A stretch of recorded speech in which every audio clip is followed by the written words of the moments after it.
Yes 34 find first and last position of element in sorted array.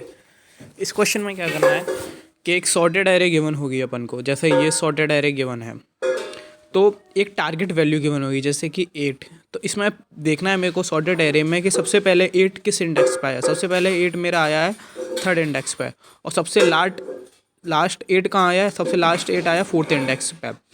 चूँकि sorted है तो ये सारे कंटिन्यूस ही होंगे, तो इसका सबसे लेफ्ट वाला इंडेक्स और इसका सबसे राइट वाला इंडेक्स रिटर्न करना। और अगर ये टारगेट नहीं फाइंड हुआ इसमें, जैसे कि इसमें टारगेट दिया है कितना है 6, इसके अंदर 6 नहीं है, तो मेरे को -1 रिटर्न कर देना है।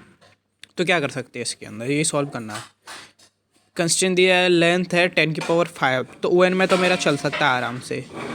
पर अगर ये सॉर्टेड ना दिया होता तो भी अपन ON में फाइंड कर लेते कि सबसे पहले देख ले टारगेट कहाँ पे आया, वो इंडेक्स I, और सबसे बाद वाला देख लेते इंडेक्स J जो सबसे बाद में आया। एक ही लूप में एक आंसर हो जाता, 2 लूप लगा लेते बेशक, पर नेस्टेड नहीं होती है ना, तो ON में तो काम हो जाता। पर अपन को सॉर्टेड दिया है, तो सॉर्टेड दिया है तो थोड़ा सा कुछ फ़ायदा उठा सकते हैं अपन इसका। सॉर्टेड मतलब बाइनरी सर्च थोड़ा आ रहा है दिमाग में, बाइनरी सर्च वही सर्च ही कुछ करना है तो ON में हो सकता है। तो मैं बताऊंगा आपको बाइनरी सर्च से कैसे कर सकते हैं, बहुत सिंपल सा कोड बताऊंगा, ज़्यादा उसके अंदर हैसल नहीं होगी। तो अब इसका देख लेते हैं बाइनरी सर्च वाला सिंपल सा कोड।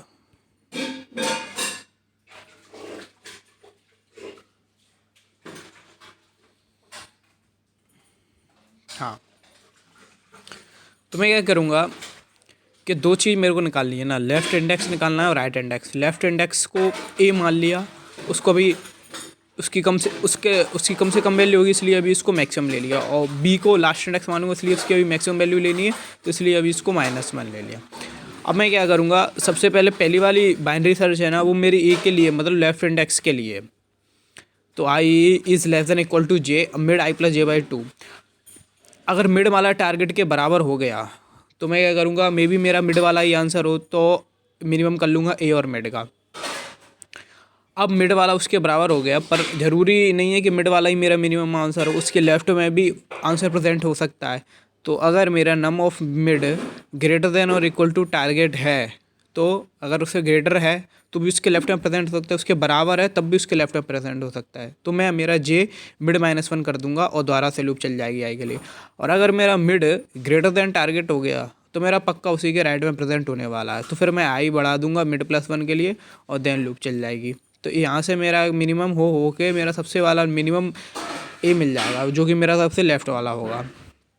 फिर से ही I0 और J n-1 के लिए सेट कर देंगे। अब मेरा B के लिए चलाएंगे, मतलब राइट मोस्ट इंडेक्स के लिए, तो मिड रहा I + J/2। अगर मेरा मिड टारगेट के बराबर हो गया तो मैक्स वैल्यू कर लेंगे B और मिड की अब तक जो मिली है।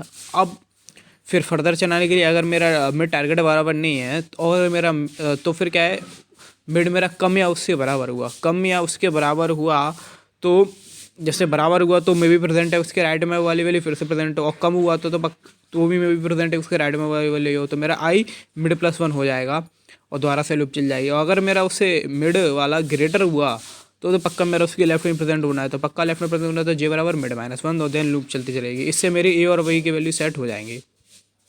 अब क्या होता है कि 2 कंडीशन है, या तो जो टारगेट दिया है वो एरे में होगा और टारगेट नहीं दिया हो तो एरे में नहीं होगा। तो मेरे को कहना है अगर टारगेट एरे में नहीं होगा तो मेरे को -1 रिटर्न करना है। तो वो कैसे रिटर्न करूँगा, तो जैसे टारगेट अगर एरे में ना होता तो ये वाली मिड वाली ये कभी सेट ना होती, ये वाला कभी हमेशा मेरे से यहाँ की A की वैल्यू बदलती ही नहीं, तो A मेरा जो इनिशियली है N वो हमेशा N ही रहता। या फिर B -1 है तो वो वाली मिली ही नहीं है कभी, तो ये वाली चीज़ चलती ही नहीं, ये वाली चीज़ नहीं चलती, तो मेरा B हमेशा -1 ही रहता। तो इसमें लगा दें if condition, if A = N, या फिर ये भी कर सकते थे B = -1, या दोनों लगा लो, कुछ भी कर लो। वो तो एक बार भी अगर नहीं मिला है दोनों की दोनों वैल्यू वही रहने वाली है। तो मेरे को -1 रिटर्न करना था, इसलिए मैंने वेक्टर में -1 पुश कर दिया और रिटर्न भी कर दिया। अगर ऐसा नहीं है तो मेरा बाइनरी रूप लगा के और भी सेट हो गई। तो अगर ऐसा नहीं है एल्स में, तो P.K P.B और रिटर्न भी कर देंगे। तो यहाँ से मेरा आंसर आ जाएगा, सिंपल सा बाइनरी सर्च है, दोनों में लोगन टाइम लगा हुआ है। पहली वाली 2 बाइनरी सर्च है, पहला लेफ्ट मोस्ट इंडेक्स के लिए A के लिए और दूसरा है राइट मोस्ट इंडेक्स के लिए B के लिए।